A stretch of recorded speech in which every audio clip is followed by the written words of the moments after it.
dalam pembahasan Undang-Undang Kewangan Awam dan Tanggungjawab Fiskal. Sememangnya, Tan Sri Speaker, negara kita sekarang ditenggelam hutang. Saya tengok satu ayat dalam surat khabar, Malaysia drowning in debt. Saya rasa hutang kita telah pun mencecah lebih daripada 1 trilion ringgit.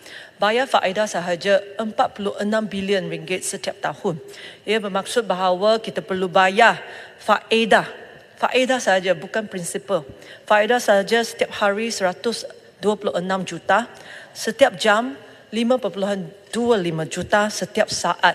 Setiap saat yang apabila saya cakap sekarang, kita setiap saat perlu bayar RM1,460 untuk bayaran faedah saja. Oleh itu, Puchong amat mengalu-alukan rang undang-undang ini. Ini telah menunjukkan satu semangat political will daripada kerajaan untuk membawa negara kita ke landasan yang betul. Ini adalah one step towards the right direction, satu langkah ke arah yang betul.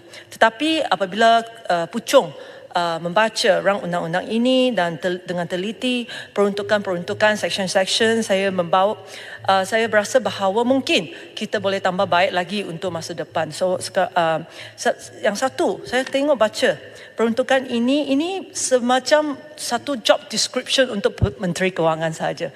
Apa laporan yang perlu dibuat, apa jawatan kuasa, apa yang ni kalau tak ada akta pun saya rasa Menteri Kewangan perlu buat. Oleh itu adalah agak sedih juga, Malaysia telah di satu tahap di mana kita perlu ada satu akta undang-undang supaya Menteri Kewangan kita bertanggungjawab dan buat kerja mereka dengan betul. Kalau kita ada persoalannya, kalau kita ada akta untuk Menteri Kewangan, adakah kita juga kena ada akta untuk menteri-menteri lain? Oleh itu, ini adalah satu persoalan yang saya tak ada jawapan. Dan walaupun saya sangat sokong kepada rang undang-undang ini, tetapi agak sedih jugalah. Tambahan lagi, kalau kita tengok ya, RUU ini senarai tanggungjawab Menteri Kewangan. Menteri Kewangan perlu buat ini, perlu buat itu. Tetapi jika Menteri Kewangan tak patuh, tak buat, tak ada apa-apa peruntukan dalam RUU ini untuk sebarang hukuman ataupun tindakan yang boleh diambil. Ini mengingatkan saya Akta Orang Kurang Upaya yang diluluskan oleh Parlimen ini pada tahun 2008. Di mana kerajaan sepatutnya menyediakan prasarana awam yang mesra OKU. Tetapi sama juga seperti RUU ini, kalau tak buat pun tak ada apa-apa berlaku. Oleh itu sampai hari ini kalau kita tengok prasarana kita, banyak lagi tidak mesra OKU.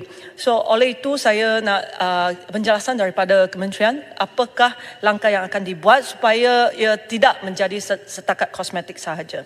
Yang kedua, saya juga nak mengingatkan kerajaan bahawa mengikut laporan Ketua Audit Negara Penyata Kewangan Kerajaan Persekutuan tahun 2022, hutang persekutuan pada akhir 2022 telah pun mencecah 1.08 trilion. Ini adalah daripada berita semalam. Iaitu telah mencatat hutang persekutuan kepada KDNK 6.3%. Ini bermakna kerajaan akan terus melanggar akta ini apabila ia dikuatkuasakan. Di mana because kalau kita tengok jadual pertama, dia telah tetapkan bahawa nisbah hutang ke KDNK tidak boleh melebihi 60%. Harap kementerian boleh jelaskan. Selain itu, Puchong juga ingin mendapatkan penjelasan daripada kerajaan berkenaan dengan perbezaan had nisbah hutang ke KDNK di bawah akta ini, iaitu 60% dengan hak yang ditetapkan di bawah Akta Pinjaman Tempatan dan Akta Pandanan Kerajaan 1983 pada 55%. Bagaimana kita menutupkan perbezaan ini? Selain itu, Puchong juga ingin tahu dari segi proses, apakah perbezaan yang dibawa oleh RUU ini kalau kita berbanding dengan business as usual apabila kerajaan perlu meningkatkan nisbah hutang ke KDNK lebih daripada satu had yang ditetapkan. Melalui RUU ini, jika kerajaan tidak boleh mencapai objektif fiskal dan nilai kuantiti seperti jadual pertama, maka menteri perlu membentangkan satu pelan pelarasan fiskal untuk diluluskan melalui ketetapan oleh Dewan Rakyat. Kalau tak ada RUU, maksud business as usual, proses yang sama juga akan diambil walaupun berbeza bentuk. Puchong masih ingat lagi pada masa COVID melanda. Kerajaan masa itu perlu membawa RUU langkah-langkah sementara bagi pembiayaan kerajaan COVID-19 2020 yang meningkatkan nisbah hutang ke KDNK dari 55% ke 60% pada tahun 2020 dan seterusnya 65% melalui pindaan akta yang sama pada Oktober 2021. Ada RUU ini ataupun tiada RUU ini, sama proses akan diambil. Hanya different berbeza nama saja. Ya, satu, pelan pelarasan fiskal kalau kita ada RUU ini. Kalau tak ada RUU, kita juga perlu membawa satu akta rang undang-undang untuk kelulusan parlimen. Malah melalui RUU ini untuk penyimpangan sementara. Kalau kita tengok Section 26, penyimpangan sementara kerajaan hanya perlu membentangkan pelan pelarasan fiskal. Tiada kelulusan diperlukan. Kalau boleh saya minta penjelasan daripada kementerian. Oleh itu saya juga ingin minta penjelasan berapakah panjang temponya sementara itu. Sebab saya tengok Section 2 tafsiran, tiada tafsiran untuk apakah yang dimasukkan oleh penyimpangan sementara.